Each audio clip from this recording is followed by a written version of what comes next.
Hi everyone, in this video you will see how we can make new connection in Oracle SQL Developer. You have to click on this plus icon and the connection window will open.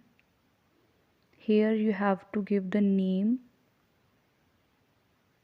I'm giving the name test here.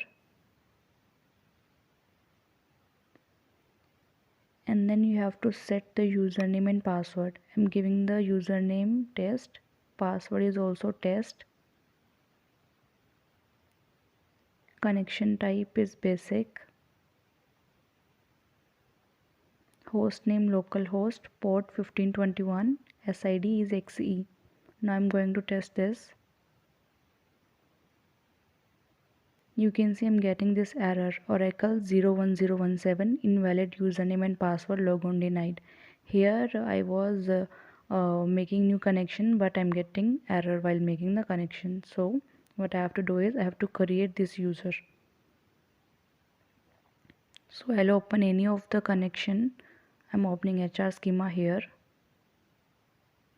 Like you can open any of the schema and you can create the user. Here I'm writing the query create user username identified by password.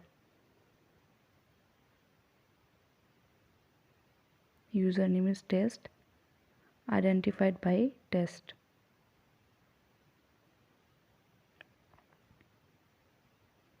Now I'm going to run this.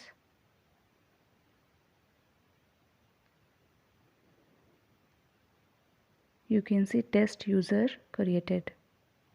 Now I will grant DBA access to this username. I will write the query grant DBA to test. Now I will run this. Here DBA access also has been granted to username. Username is test. I will give name test, username test, password test, and now I will make the connection here. I will test this first. You can see the status is success.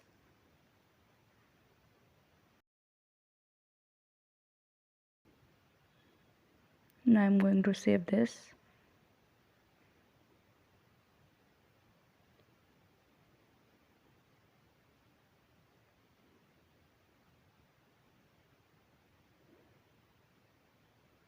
Now I will open this test schema. You can see I made a new connection in Oracle SQL Developer. So in similar way, you can also make any connection here. Just you have to create the user first. You have to grant access, DB access to this user, and then you can make any connection here in the Oracle SQL Developer. That's it for this video. Thank you for watching. Do like, share and subscribe. Thank you.